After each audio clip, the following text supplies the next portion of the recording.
Many identify Sanskrit as being a connect to our ancient history and religious scriptures. But contrary to the popular opinion, Sanskrit is not a language restricted to religion. Sanskrit or Sanskritam is a language first, which by the very meaning translates to sculpted to perfection. Let me show you a wonder of Sanskrit. You all understand the sentence, "The boy studies simple Sanskrit in school." What about if I said, studies school Sanskrit in simple boy the? Made no sense, right? In Sanskrit, this line, Balakah Vidyalaye Saralam Sanskritam Pathati, makes as much sense if I jumble the words. Pathati Balakah Sanskritam Saralam Vidyalaye. Isn't it amazing? Sanskrit is a language more evolved and richer than any other. Yes, it's centuries old. To be precise, sage Panini laid out the grammar rules in 500 BCE. Yet, it manages to be of use and relevance to us now and the coming future.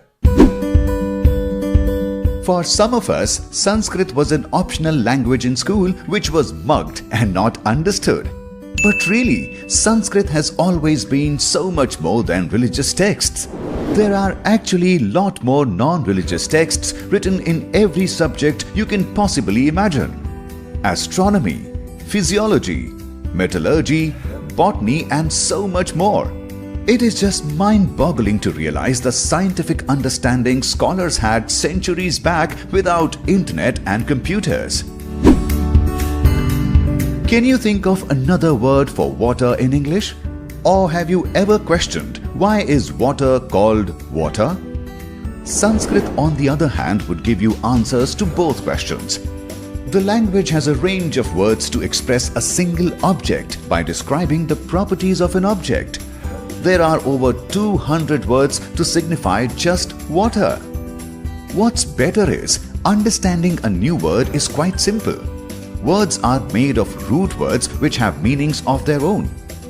In this way, you could understand the surface meaning of the words in seconds. But to deduce the layers of meanings a few words hold may take ages. For example, the word jalam describes that from its liquid state, water can become solid. The root word of the word jalam is jal, which means to harden. Similarly, combination of root words and sounds can make up infinite words with stable meanings. This just means infinite space for free, clear expression. Amongst the many reasons why Sanskrit is relevant, health is one of them.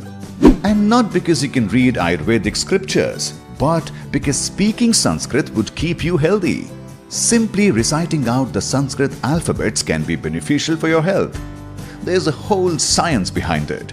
Reciting the Sanskrit alphabet results in you rhythmically using minimal and maximal breath, contraction and expansion in your breathing efforts. This system is a pranayama practice in itself. This is helpful in balancing and calming the mind. Talk about multitasking. This benefit of pranayama further helps in increased concentration as well. Anuswara sounds. The sound is drawn down into the throat and then nasalized with a lip sound of is equivalent of practicing the Bhramari pranayama. The Visarga sound pushes energy out or opens it like the Bahya Kumbhaka pranayama. Urasya sound, the last sound of the Sanskrit alphabet, ha, when combined with the 7 sounds na, na, ma, ya, ra, la, and va, it becomes Urasya. For example, Prahlad. It has a direct impact on the lungs. It is a purely aspirate sound produced from the throat, similar to practicing Kapalabhati Kriya. So, shed all the stereotypes you have about Sanskrit. It's our shared cultural heritage, and it isn't meant to be locked up in some box labeled ancient history. It's relevant, it's important, and it's beneficial.